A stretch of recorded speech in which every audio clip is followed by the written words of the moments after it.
നിങ്ങളുടെ favourite shows ഇനി ഒരിക്കലും മിസ്സാവില്ല. ഇപ്പോൾ C5 കാണും നിങ്ങളുടെ ഫേവറേറ്റ് ഷോ തികച്ചും സൗജന്യമായി. ചില പ്രശ്നങ്ങളുണ്ടമ്മേ.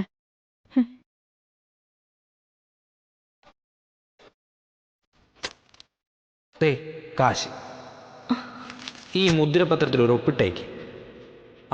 അതിൻ്റെ അടിയിലെ മൊബൈൽ നമ്പർ ഇവിടെ എഴുതിക്കോ.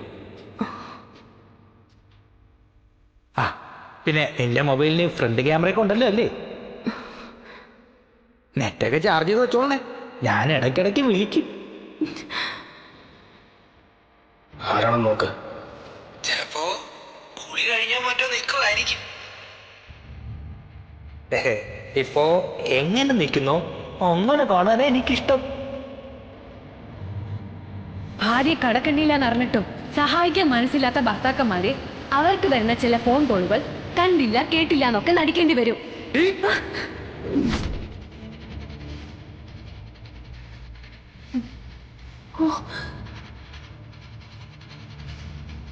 ഇത്രയും പ്രശ്നങ്ങൾ ഉണ്ടായിട്ട് നീ എന്നോട് പറഞ്ഞില്ലല്ലോടി.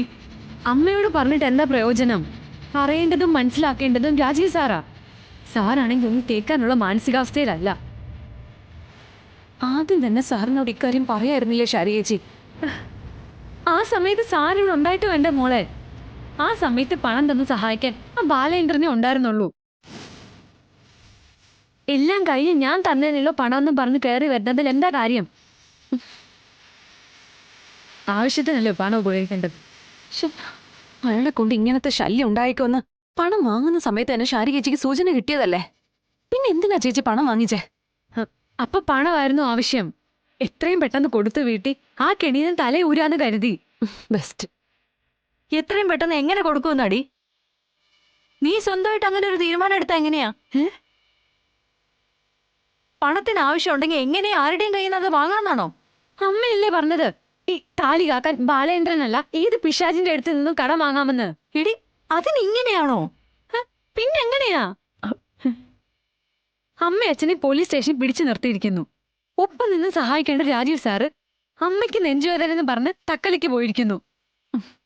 ഫോൺ വിളിച്ചാൽ പോലും അറ്റൻഡ് ചെയ്യില്ല. ഇന്ന് സഹായമായി കൂടെയുള്ള വിഷ്ണുവേട്ടനും ശാലിനിയും ഒരു കിടപ്പാടമില്ലാതെ തെരുവിലരയുന്നു. എപ്പോഴും ഒരു വഴി കാണിച്ചു തരാറുള്ള കുറുപ്പ് സാറാ ബാലേന്ദ്രന്റെ പേര് പറഞ്ഞത്. അർജുനേട്ടനെയൊക്കെ എത്ര കണ്ട് ബുദ്ധിമുട്ടിക്കുമെന്നാ. എന്തൊക്കെ പറഞ്ഞാലും നീ ചെയ്തത് ശരിയല്ലെന്നേ എനിക്ക് പറയാനുള്ളൂ. പിന്നെ ഞാൻ ആ സമയത്ത് എന്ത് ചെയ്യണമെന്ന് അമ്മ പറയുന്നേ? അമ്മയുടെ ഈ താലി കാക്കാൻ അമ്മയ്ക്ക് പണം വേണം. അത് ഏത് പിശാചിന്റെ അടുത്ത് നിന്നായാലും.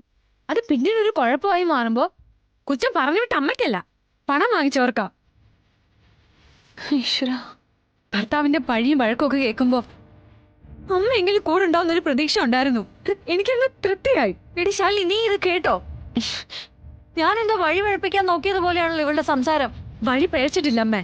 അങ്ങനെയാണെങ്കിൽ അയാൾ എന്റെ പിന്നാലെ ശല്യപ്പെടുത്താൻ വരില്ലായിരുന്നു. രാജീവ് സാർ എന്നോട് പിണങ്ങിയില്ലായിരുന്നു. നീ പെണ്ണിനായ സ്ഥിതിക്ക് ഷാരിയയ്ക്ക് അമ്മയുടെയോ മറ്റാരുടെയും സഹായം ഒന്നും വേണ്ട. എടി, ബാക്കി എന്ത് ചെയ്യണമെന്ന് എനിക്കറിയാം. മതി ഷാരി ചേച്ചി, ഒന്ന് നിർത്ത്.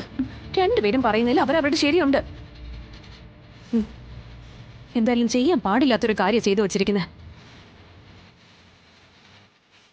ഒരു കുരുക്കിലെ കൊണ്ടുപോയി തല വെച്ചിരിക്കുന്ന.